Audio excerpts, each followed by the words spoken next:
it's time to effortlessly segue into probably the biggest thing of news we have, which is a review over the new Bloodstained game.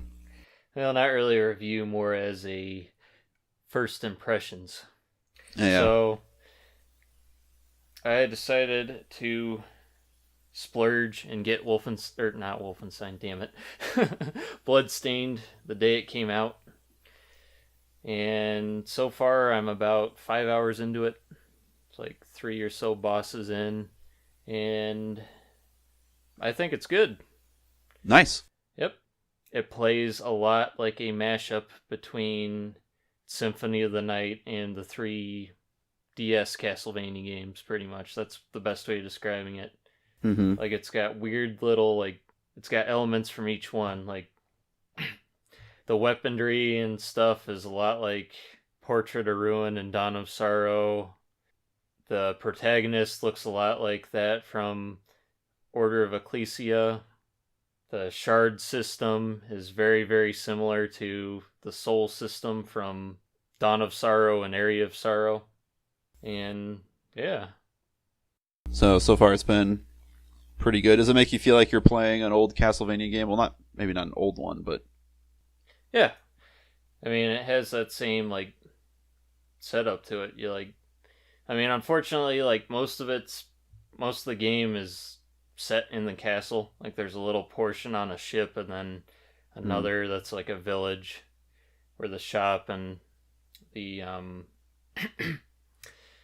this guy that allows you to craft stuff is, where all the friendly NPCs show up. Well, most of them. That's cool. Has anything surprised you so far? Anything? Yeah, actually.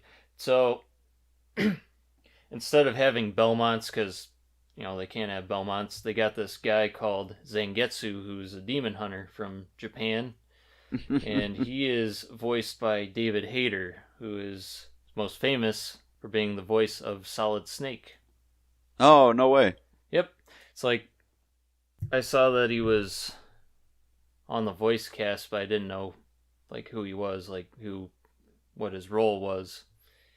Likewise, Robert Belgrade, who did the voice of Alucard in Symphony of the Night, is a character. I haven't come across this character yet. That's cool. But yeah. So yeah, that was really surprising.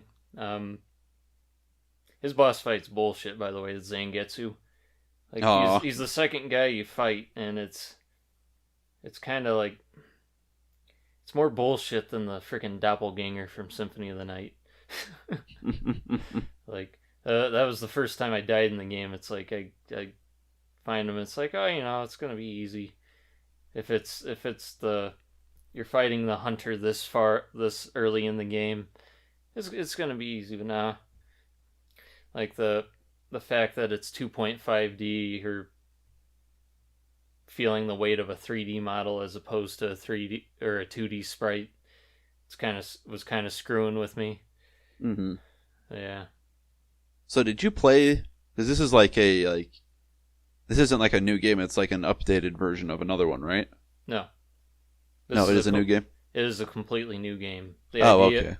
The idea was that fans wanted Koji Igarashi to make a new Metroidvania game after he left Konami, or after Konami started being stupid and didn't really make any Castlevania games.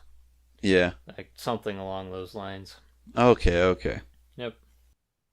But yeah. Leading up to it, actually, it's people are starting to get really concerned about it, because Mighty Number 9 tanked, Ukulele kind of tanked. That's a good point. Speaking of Romero and Adrian Carmack, for the second time, they had a thing they were gonna do called Black Room, I think, that they did a Kickstarter for, that they ended after 4 months because they wanted to produce a demo. So Kickstarters that were independent games based on really critically acclaimed ones were not doing too well. Mm-hmm. With big names attached to them too. Power Driver, that game got canceled. I don't even know what that is. Yeah, nobody does. Yeah. It was a race car game that oh shoot. It was a race car game that was going to be like this weird like futuristic one. I have like the demo of it. But if you go on the Kickstarter now, it's just like all these people like, hey man, I gave you $100. When's this game coming out? And they're like, sorry man, we're not making it anymore. Oh, was it supposed to be like F-Zero or Wipeout? Probably. Okay. You just said futuristic, so that's what I thought of first. But yeah, no, I'm very happy with how it is. I do have a couple problems with it. Mm-hmm. Of course, the biggest right now is audio tearing. Like maybe about like 50% of the main characters' like voice lines are like full of audio tearing, and it screws with the rest of the audio. Like background music cuts out. Oh jeez. Yeah, that's too bad. And it doesn't affect anybody else. Like it's just her. Like even outside of like dialogue, like if she's just like making a grunt, like when attacking with a weapon, it'll do that. Yeah, and it doesn't seem like too many other people are having that problem. Oh shoot. Then kind of speaking of audio too, some of the NPC like voice actors, like they either sound the same, like 2 or 3 of them have to be the same person, I'm convinced, like at the moment, just with different pitches or whatnot. And then like a lot of them have like really, really cheesy delivery, like painfully so. Like I know a lot of people say Symphony of the Night has bad dialogue, but like this is worse. Like some of it's worse. Oh jeez. Yeah. Like the worst, well, the 2 of the worst I want to say. There's this lady who pretty much acts as like I don't know. She wants you to go kill all these demons different demons to avenge different villagers that got killed in this, when the village got attacked. And, I don't know, her delivery's kind of rough. And there's this little girl who... I forget if it sounds like the one lady I just mentioned, but like she sounds exactly like another one of the voice actors, just like pitched higher. It's weird. It doesn't really sound like a little girl. That's cool. Do you have anything else to say about the game? Not really. I'll probably have more to say once I get further into it. Mm-hmm. Right now things are going pretty smoothly. Haven't died too many times. Found a lot of different areas in the castle. That's cool. Yeah. Stories, kind of interesting. Didn't really like go into it like expecting too much, so I'm probably not going to be disappointed. Yeah. If it ends up being cliche or anything like that. But yeah, like I'm satisfied with it, even though I didn't back it on Kickstarter. I would have been happy if I had. So yeah, I recommend if you haven't played any of like the Metroidvania, Castlevania games, you kind of want to knock them all out in one thing. You don't feel like emulating them, or you don't just feel get like Bloodstained. Yeah, just get Bloodstained. I mean, it's on pretty much everything except mobile. Thank goodness. Oakley dokley, so we're going to segment into our reading of the comments. And unfortunately, this week we only have Greg's comment to read. And he left us a damned book. Let me pull it up real quick. Hasn't been a good week for comments. Some dude was accusing me of living in my mom's basement. I was like, oh, thanks. Oh, was that on the Marvel video? Yeah. Yeah. I keep meaning to ask you how many views that's still getting. It's still getting a lot. Okay. So, here we go with Greg's.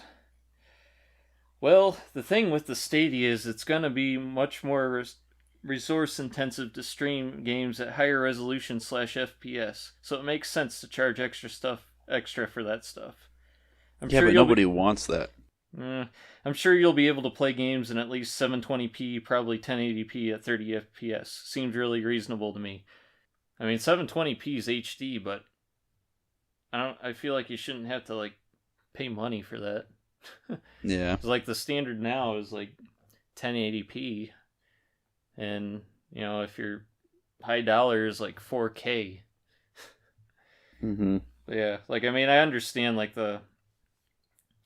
it being more resource intensive because they got to have something to run it, or you got to stream from something.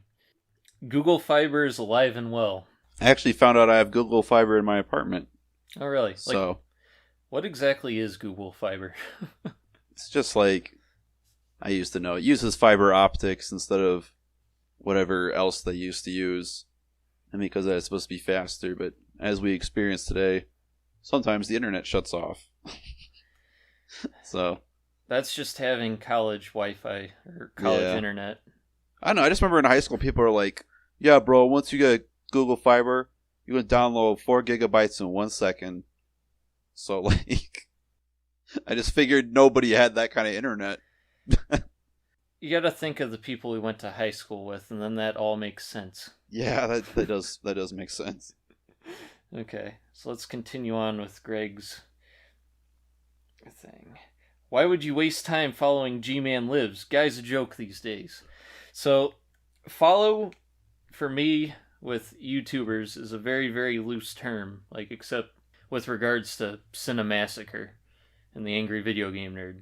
So, like, when I follow somebody, if I see a new video that they've made and it's, like, under 10 minutes, I'll probably watch it immediately. If it's not, I'll usually put it into my, watch later, and it could be a month before I actually watch it. Yeah. So if there's any outrage surrounding it, I probably don't know about it. I know. Kind of my opinion on G-Man Lives, like, the videos he actually, like, puts out are, like, usually pretty good quality videos, like, despite some of the stupid stuff that he says. I saw one where he was talking about how John Carpenter is dead. I was like, no, he's still alive. I thought John Carpenter was dead. No, he's still alive. He wrote the music to the new Halloween movie. Really? Yep. It's a Mandela effect in action. But yeah, like, I've been noticing a lot of his, like, stuff has just been samey recently. Mm-hmm. Like, I mean, I always take reviewers with a grain of salt. Like, I always have my own opinions on things. Like, I don't agree with him on, like, his top Doom games. Like, I would not put... Crap, what did he rank in front of Doom 2 that had everybody pissed off? Like, Doom 3, I think? Yeah. I wouldn't put Doom 3 in front of Doom 2. No. Yeah.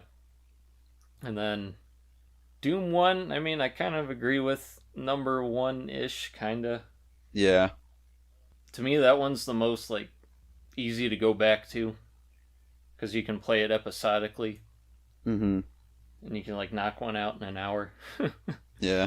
Like Doom 2, you got the 32 episodes, or 32 levels, and it's like, I think I've started Doom 2 more times than any other game and not, like, finished it. Like, started new games on it. Yeah. Mostly it's because of all the different versions of Brutal Doom, though.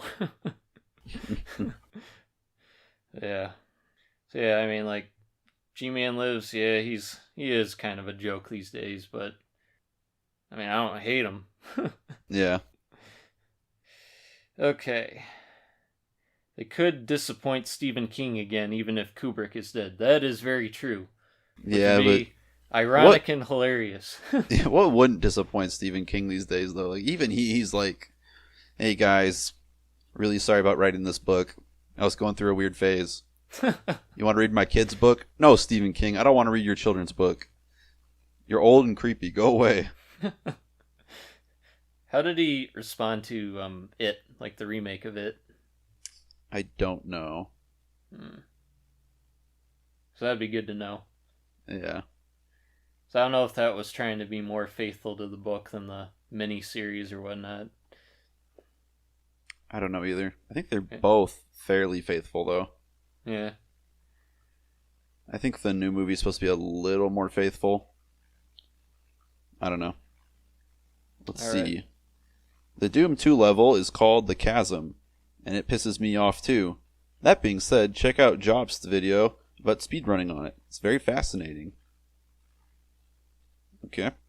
Calling him Doomslayer isn't giving him a name. It's the exact same thing as Doom Guy. I have to object to that, because Yeah.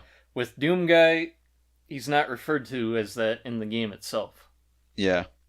I mean, Doom Guy and Doom Marine were pretty much interchangeable. Well, pretty much. Like, if you look at any of the in-game text, it just says, like, you. It doesn't refer to a character in, like, third person at all. Yeah. It's like, with Doom 2016, you find all those tablets in Hell that refer to the Doomslayer, like, in third person. And they talk about all these prophecies about him and stuff. Yeah. So it is different. Yeah, it makes him more up as a character than just a avatar for the player, like a nameless one. Yeah. Like a blank slate, whatever the hell you want to call it. Blank canvas. So, yeah, that is giving him a name, Greg. Mm-hmm. The third cutscene thing is dumb, though. Yes. Third person cutscene. Yes, that is incredibly stupid. And I'll bet $20 that they still won't focus on the plot for this one. Just enough exposition to give you an excuse to rip and tear more things. Greg, I know you don't gamble, so I know this gesture is completely meaningless. So I'm going to ignore it. And, well, I will tell you this. If I am right in the end, which I probably will be, I'm not going to say I told you so. Because in the end, none of this really matters. Yeah. Yeah. I don't know. Like, if they're talking about story, like, a lot, like, they're mentioning it a bunch, I think it's going to be more of a focus. Yeah, I mean, it still probably won't be something like Red Dead or God of War where it takes center stage, but I think this will have more of a plot than probably all the other Doom games. Yeah. Yeah. But, like, it just depends on what they mean by plot. Like, if it's the Dark Souls equivalent of it, where all the in-game, like, context and story is told through, like, item descriptions or whatnot. Or, like, in the case of, like, Doom 2016, like, data logs and profiles you could find on the demons and different characters. Mm-hmm. Or if it's just going to be cutscenes where you're stuck for, like, a minute or two and have to listen to stuff. Which, Doom 2016 was pretty stop and start with the way it handled, like, the gore nests and stuff. And I really hope Doom Eternal kind of doesn't do that. Yeah. Like, I hope they don't find... Because, like, from what I've heard about the previews, there are a lot more monsters now just, like, spawned onto the, like, environment. I don't think there were any gore nests in the demo. From what I've heard, gore nests aren't going to be returning at all. Oh, thank goodness. So that has me confident that it's going to be a lot more just, like, continuous action. But if they are thinking about, like, having more and more cutscenes that are, like, just, like, spread out throughout a level, not just, like, at the start or at the end of one, I mean, it's going to be the same thing pretty much. Or it's going to end up being it, at least. Mm-hmm. Well, I don't know. You bastards, I totally count. And you totally read my comment anyway. Well, Greg, we read your comment to make fun of it. Yeah, we did. You self-censored in a YouTube comment. You don't do that shit. Also, you said the word bastard. That means I can report you. Yeah. If Sarah Connor can beat Terminator, Batman can beat Terminator. Yeah, but, like, can Sarah Connor beat a Terminator? I seem to recall, like, her pushing a button that killed the Terminator. Yeah. I mean, like, if you put, like, a cage match between Terminator and Batman, and, like, unless Batman's electronic batarang can shut off a Terminator, I'm pretty sure the Terminator's going to win that fight. I mean, in Terminator 3, Terminator gets, like, his head ripped off by, like, a missile, and he just, like, puts it back on. Can Batman do that? I mean, maybe. There's a lot of comic books, but... I don't know, like... strictly hand to hand, yeah, Terminator would probably win, just in terms of like mechanical strength. But like, if Batman had access to like all of his gadgets and stuff, he'd probably find a way. Mm-hmm. So I don't know. Anyway, you didn't even touch on the Commander Keen reboot. 0 out of 10. Well, we touched on it this week. That means you have to give us a 10 out of 10.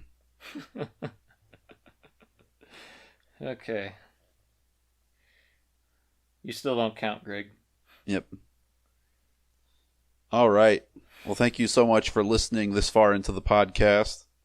If you do have anything that you want us to discuss or bring up, just leave a comment. We're always open to responding negatively to my brother and other such. We will probably keep this up because it's really not that hard to do. Yeah. It's at least fun for us to do it. Yeah. It makes us feel like we're actually continuously making content for the channel. At least it does for me. Yep. All right. See you next time. Bye. Bye.